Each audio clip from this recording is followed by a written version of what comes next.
अब इसमें हम लोग आगे सीखते हैं। जो हमारा पहला टूल्स था वह क्या था? कंपैरेटिव फाइनेंशियल स्टेटमेंट, तुलनात्मक वित्तीय विवरण। इसमें हमें क्या करना है? तुलना करना है। ठीक है, तो यह 2 नंबर के क्वेश्चन में सबसे MVVI क्वेश्चन में से है।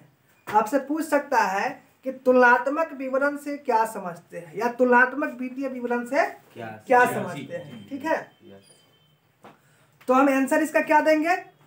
तो आंसर देंगे जब 2 या 2 से अधिक अवधि के वित्तीय विवरणों को की मदों को साथ साथ इस प्रकार दिखाया जाए कि उनके बीच में तुलना हो सके। मतलब एक 2017 का विवरण है और एक दूसरा 2018 का विवरण है, दोनों को इस साथ एक जैसे दिखाते हैं कि हम इस दोनों में तुलना कर सके। ठीक है, इस दोनों में तुलना कर सके कि पिछले साल हमारा पोजीशन क्या था, इस साल हमारा पोजीशन क्या है।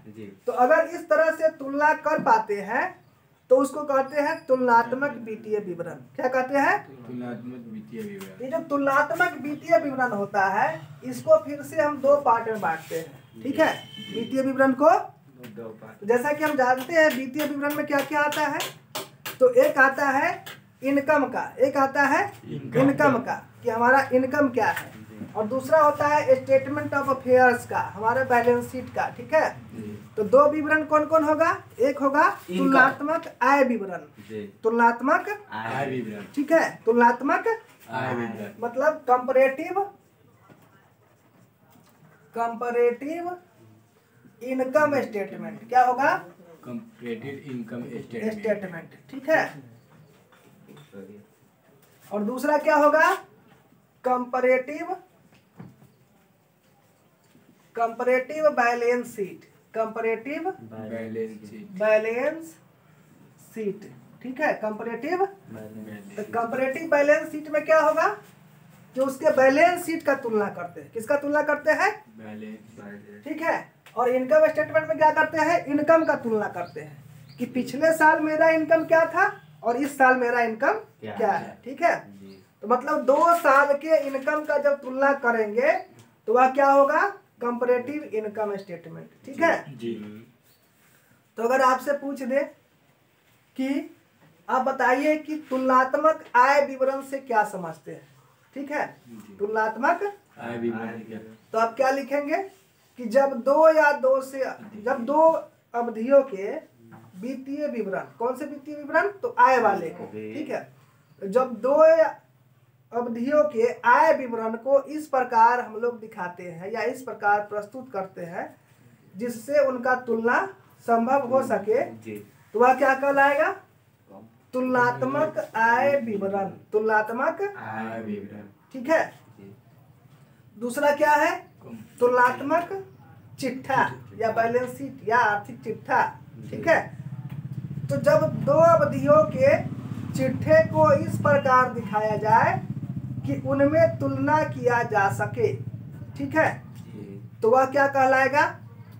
तुलनात्मक चिट्ठा या तुलनात्मक बैलेंस शीट। तो इसमें हम लोग अभी सबसे पहले पढ़ेंगे तुलनात्मक आय विवरण। क्या पढ़ेंगे? तुलनात्मक आय विवरण। ठीक है, तो तुलनात्मक आय विवरण जो पढ़ना है उसमें हमें क्या करना है? सबसे पहले उसका फॉर्मेट देखना है। क्या देखना है? फॉर्मेट देखना है। ठीक है, तो फॉर्मेट देखने के लिए हमें क्या करना है?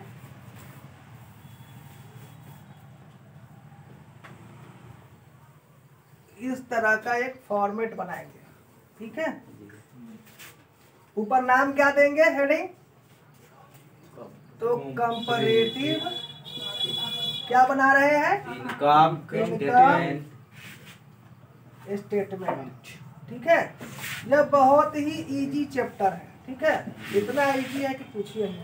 ठीक है, कंपैरेटिव इनकम स्टेटमेंट। ठीक है, इसमें सबसे बड़ा जो एक कॉलम होगा इसमें लिखेंगे पार्टिकुलर्स। क्या लिखेंगे? पार्टिकुलर्स। ठीक है, क्या लिखेंगे?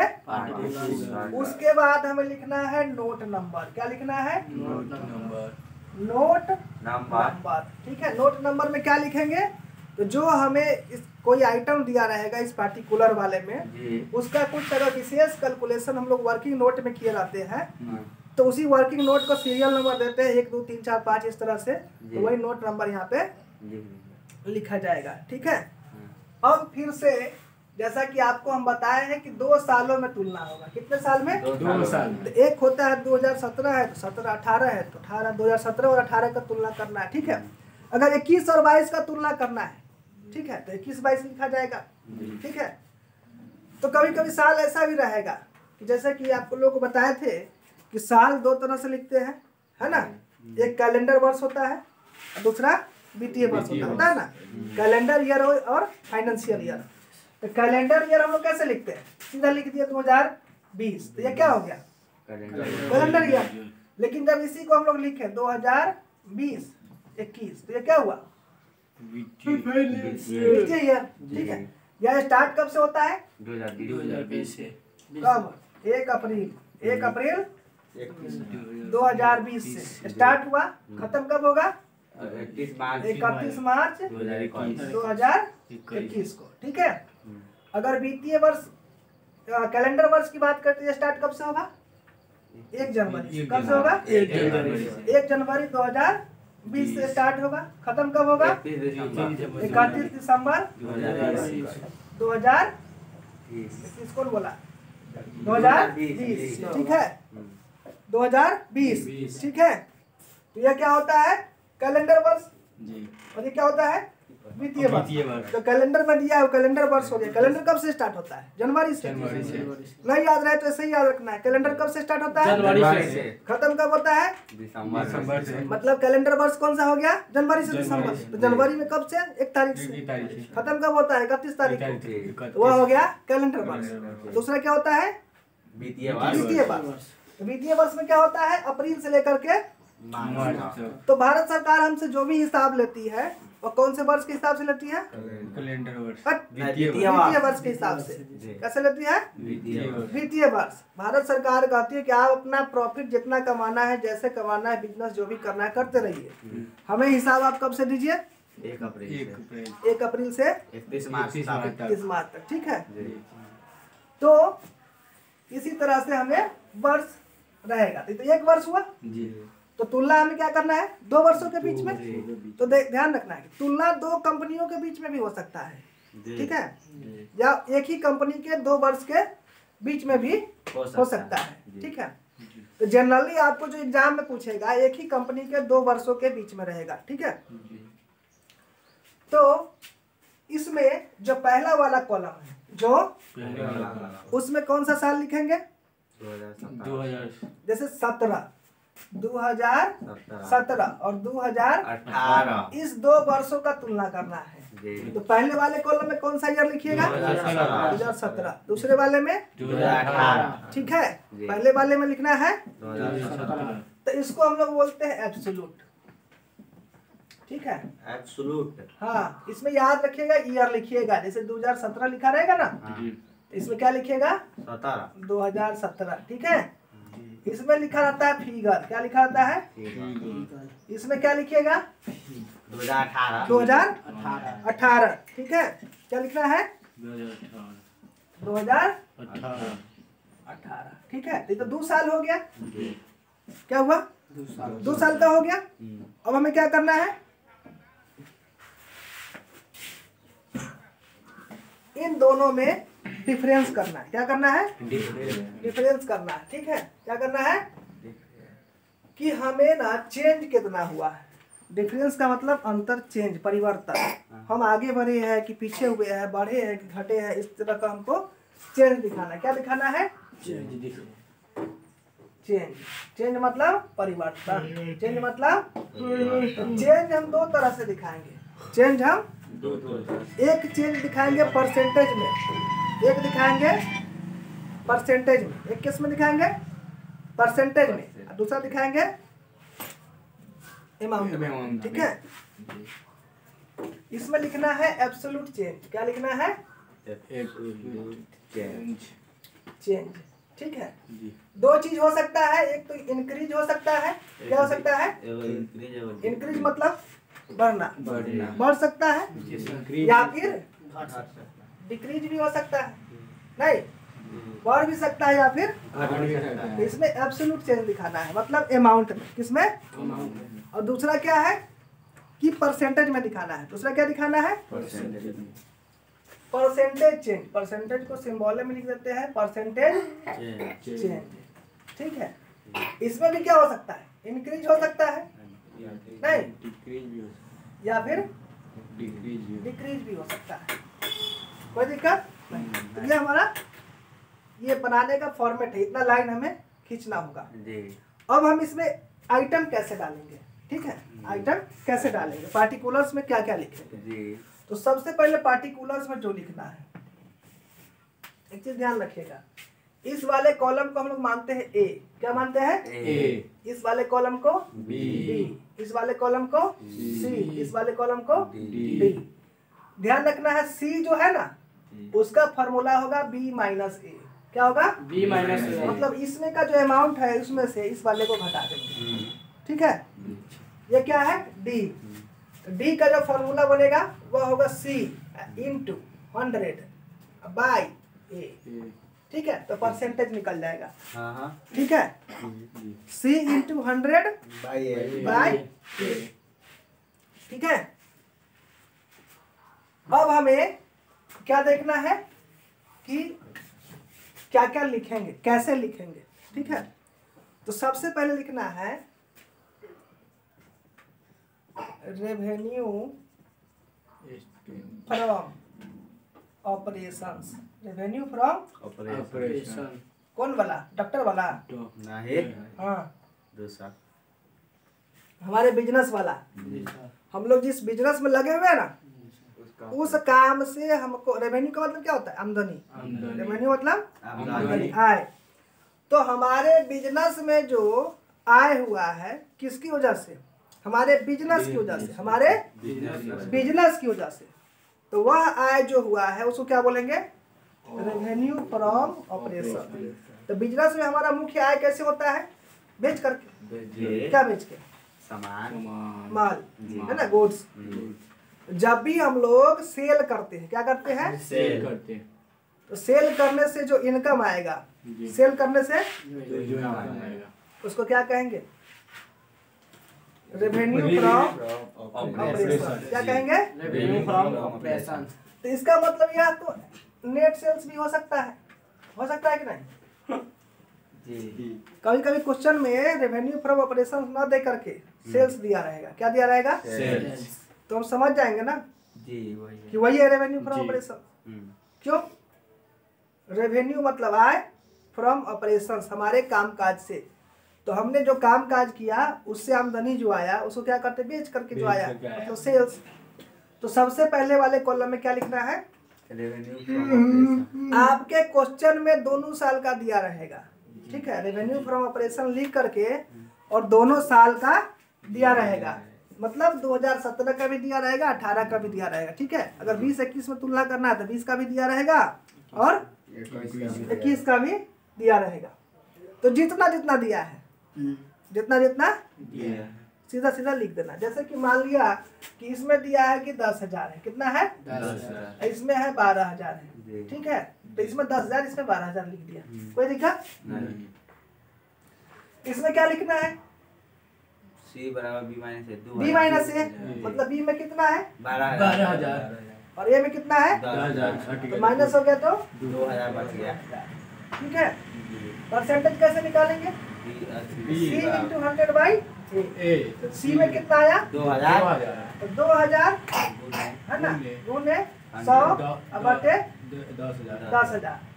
3 जीरो से 3 जीरो, 1 जीरो से 1 जीरो, 2 कितना हुआ 10 दूना 20, 20%, क्या लिखे 20, ठीक है, 20 लिख दिया, हो गया परसेंट, हो गया ना। अब इसमें दूसरा नंबर लिखना है, क्या लिखना है, दूसरा नंबर। तो जो हमारा मुख्य काम काज था उसको तो लिख लिए। अब कभी कभी इसके अलावा भी कुछ काम करना पड़ जाता है, चाहे सही कहीं से आमदनी आ गया, तो उसको बोलेंगे अदर इनकम। क्या बोलेंगे, अदर इनकम। अदर इनकम का मतलब यानी कौन से आया, हमारे जो सेल से नहीं आया, किसी और वजह से आया, उसको क्या बोलेंगे, अदर इनकम, ठीक है। तो वह भी दिया रहेगा, या दिया हो सकता है या नहीं भी दिया हो सकता है, जरूरी नहीं है कि हर साल दिया रहे, ठीक है, जरूरी नहीं है कि हर साल दिया रहे, किसी साल दिया रहेगा किसी साल नहीं दिया रहेगा। तो दिया है तो ठीक, नहीं दिया है तो बहुत बढ़िया। बहुत बढ़िया। मान लिया कि इसमें दिया है 2000, इसमें दिया है 1500, ऐसा भी हो सकता है, जी ठीक है। जी। तो उसमें भी ऐसे ही निकालना है, इसमें क्या हो गया 500, 500 ये तो माइनस में आ गया ना, जी जानते हैं अकाउंट में ब्रैकेट में लिख देते हैं, जी। है ना, तो माइनस हो गया। अब उसका परसेंटेज कैसे निकालेंगे, 500 इंटू 100 बाई 2000, है ना, 5 के 20 कट गया, 4 से 25 25, ये तो माइनस बता ना, तो परसेंट भी माइनस में आएगा, जी तो -25% क्योंकि घट गया है, जी। घट गया ना। हाँ। अब डिक्रीज हो गया। 3 नंबर लिखना है, क्या लिखना है 3 नंबर, क्या लिखना है 3 नंबर, ठीक है। तो 3 नंबर में क्या लिखना है, टोटल इनकम, क्या लिखना है, कितना है सब? या फिर total revenue, total revenue, total ये कैसे निकलेगा, तो 1 में 2 को जोड़ देने से, मतलब ये जो हमारे बेचने से आमदनी आया जी और जो कहीं और से आया, सबको अगर एक साथ जोड़ देंगे तो टोटल ना निकल जाएगा, जी। निकलेगा ना। जी। तो एक लाइन ऐसे खींचिएगा, इसमें टोटल कर लीजिएगा, ठीक है, 10 2 12 तो 12,000 हो गया। इसमें 15 12 27 13 12 13 है, 12,000 और 1500 12,000 1500 13,500, 1500 ठीक है। चेंज कितने का आया 1500 का, 1500 का। ठीक है। परसेंटेज कितना निकलेगा, तो फिर वही 1500 इंटू 100 बाई 12,000 हो गया। 3 जीरो से 3 जीरो, है ना, कटेगा 3 चौके 12, 3 पचे 15, और कटेगा ना, कटेगा ना, कटेगा 2 पंचे 10, 2 दूनी 4, 5 पचे 25, अब बट्टे में 2, मतलब 12.5% हुआ, प्लस में है ना। अब यार इतना तो कोई दिक्कत नहीं है, है नहीं। ये 2 साल का डेटा दिया रहेगा, हम लोग को बस ये काम करना है, चेंज वाला में, चेंज वाला में करना है, अमाउंट लिख देना है और परसेंट लिख देना है, कोई डाउट नहीं, ठीक है। अब हमें क्या करना है, आते हैं चौथे कॉलम में, किसमें, इनकम की बात तो कर लिए, इनकम की बात, कर लिए। अब किसकी बात करें, खर्चे की, खर्चा की। बिजनेस है तो खर्च भी होगा ना, जी। तो इसमें से घटाना क्या है, खर्च, खर्च। Less expenses, less. एक्सपेंसेस। किसी भी बिजनेस में कई प्रकार के खर्च हो सकता है ना, जैसे कि सबसे पहले लगेगा cost of material, cost of material. Material, हमारा जो मटेरियल लगा है उसका कॉस्ट, उसका cost, cost of material consume, cost of material consumed, ठीक है, कि कितने का मटेरियल लगा। आप स्टॉक को खरीद सकते हैं, परचेज कर सकते हैं, ठीक है। आप फाइनेंस कॉस्ट दे सकते हैं, आपको डेप्रिसिएशन लग सकता है, ठीक है, अदर एक्सपेंसेज हो सकता है, तो मतलब कई तरह के एक्सपेंसेज रहेगा, ठीक है। जिस नाम से भी एक्सपेंस रहेगा सबको यहाँ लिख देंगे, ठीक है, सबका अमाउंट भी यहाँ लिखते चलेंगे, लिखते चलेंगे, यानी किताब में दिया रहेगा। एकदम दिया रहेगा क्वेश्चन में, ठीक है, लिख दिए। इसका भी चेंज इसी तरह से, जी। अब परसेंट भी वैसा ही है, निकल जाएगा। अब हमें क्या करना है, तो अगला काम जो हमें करना है कि वह कर देना है टोटल एक्सपेंस, क्या करना है, total expense. Total expense, total expense. जैसे ये दोनों को जोड़े हैं तो टोटल रेवेन्यू निकल गया, निकल गया ना। इसी तरह से सब खर्चों को एक साथ जोड़ देंगे तो टोटल एक्सपेंस निकल जाएगा। टोटल एक्सपेंस इसमें लिख दिए, लिख दिए। अब अगला काम क्या करेंगे, घटाएंगे, अब प्रॉफिट निकालेंगे, क्या करेंगे, प्रॉफिट निकाल। रेवेन्यू का मतलब प्रॉफिट ना हुआ, आमदनी हुआ, आमदनी। जो मेरे पास आया सब रेवेन्यू है, ठीक है। तो लेकिन जो मेरे पास आया सब मेरा प्रॉफिट थोड़ी है, नहीं ठीक है, जितना का माल बेच दिया सब प्रॉफिट है, नहीं नहीं ना। नहीं। तो हमें क्या करना है, प्रॉफिट अब प्रॉफिट निकालना है। क्या निकालना है? Profit profit. इसका नाम देंगे 5 नंबर। ठीक है, जी प्रॉफिट। क्या निकालेंगे? प्रॉफिट अच्छा, अभी तक टैक्स की चर्चा इसमें ना करेंगे। टैक्स इसमें दिया भी रहेगा तो इसमें नहीं लिखना है, क्योंकि टैक्स किस पर लगता है? प्रॉफिट प्रॉफिट पे तो प्रॉफिट तो अभी कहीं नहीं पता चला है। तो हम क्या निकालेंगे? Profit before tax. टैक्स ठीक है, प्रॉफिट बिफोर टैक्स शॉर्टकट में पीबीटी भी रहेगा लिखा हुआ। पीबीटी हाँ, पीबीटी का मतलब profit before tax profit before tax tax. ठीक है, ये कैसे निकालेंगे?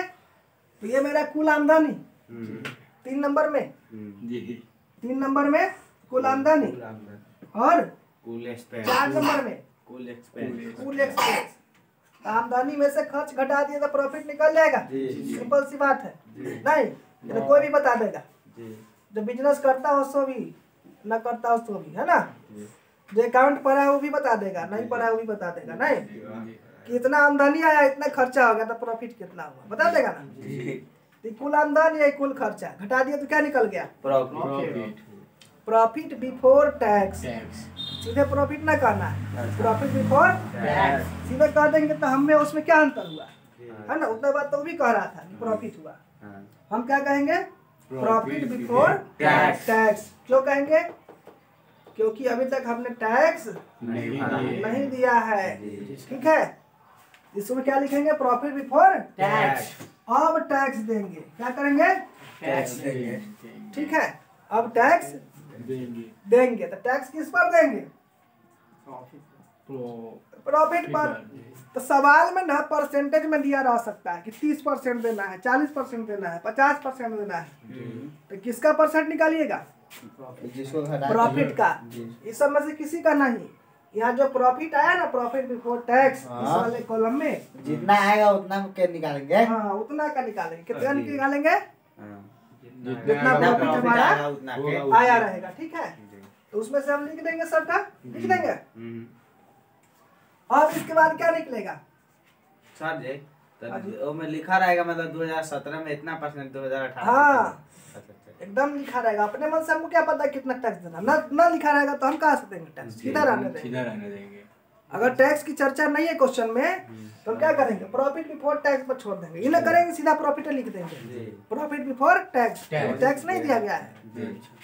ठीक है, अब जो आएगा वो भी तो प्रॉफिट है ना, लेकिन प्रॉफिट आफ्टर जी किसके आफ्टर?